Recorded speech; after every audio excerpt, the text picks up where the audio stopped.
Do you want to tell the audience a little bit about what the book is about and maybe why you wrote it? Yeah, so I think I wrote it um, out of frustration somewhat. I feel like we have sort of this common narrative in society where whenever something is wrong, we need to blame someone. And I think it's hardwired into our nature, more or less. It's the evil capitalist or evil politicians or evil someone. And in the end of the day, I think we're all behaving according to the rules of the system that we find ourselves in. So instead of hating the player, we need to hate the game, or rather change the game. So to quote a famous hip hop artist. So that was the reason why I wrote the book in the first place, to change discourse and then hopefully like help nudge people and inspire people to change the system and in a positive direction. Yeah. And what do you see the system is? I think the system is very deeply rooted. So the book is called The Darwinian Trap because I think it's fundamentally rooted in evolution. Because in the end of the day, we, like any other species, are primarily here to survive. So that means that everything that we have, every trait from, a smart brain or capable hands and so on are optimized for survival.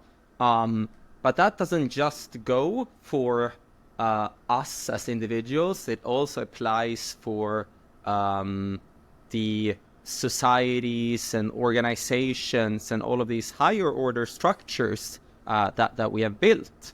And that in turn leads to, I think, very dangerous behavior. So I coined this phrase in the book called a Darwinian demon, is when evolution through natural selection makes it adaptive for a particular agent. It could be a company or a person to behave in a way that maximizes their survival, but at the expense of the well-being of everyone else. And I think when we look at the big global problems such as climate change, that can be explained through the lens of these Darwinian demons. So, essentially an enterprise, in order to survive in the public marketplace, you need to optimize for profit. But then you will do that at the expense of everything else, which might be, release of greenhouse gases. Or if you are a country, for instance, then in order to survive, you need to be powerful. So there is a selection pressure for you to develop more and more dangerous and capable weapons in a never-ending arms race in order to stay competitive against your rivals. And essentially, when we look at sort of the societies that lived in harmony with nature, that were perhaps more egalitarian even, they all got outgunned and overpowered by societies that were sort of more focused around like aggressive expansion through power.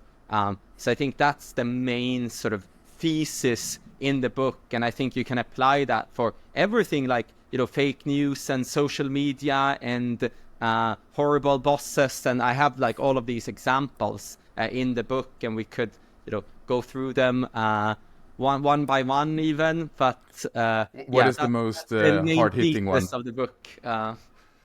Which example is the most hard-hitting one? That's I think the most hard-hitting one is, I have this graph in the book when I look at the most deadly weapons over time.